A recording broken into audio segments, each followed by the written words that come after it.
And here we have Prime Beast Hunters Tonkamus Prime Jr. Yeah. I did do a review of Tonkamus Prime, so you just gotta look through my channel and find it.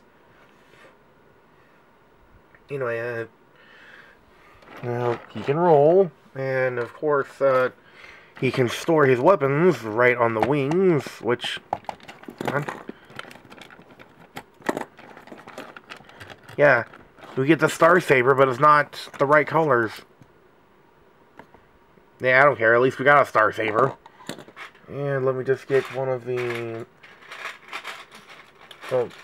missiles, and plug in here, fold out these things, which little crossbow cannon or some, I don't know, and then just, it would help if I find the right side, just boosh, or these can, act as melee weapons and clamp onto stuff in robot mode, so, yeah,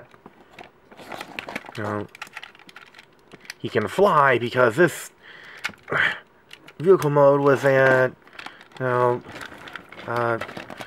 the show's lore, this is a experimental one.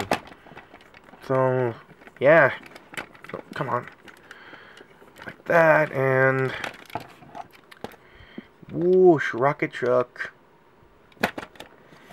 I don't like that mode, so... yeah.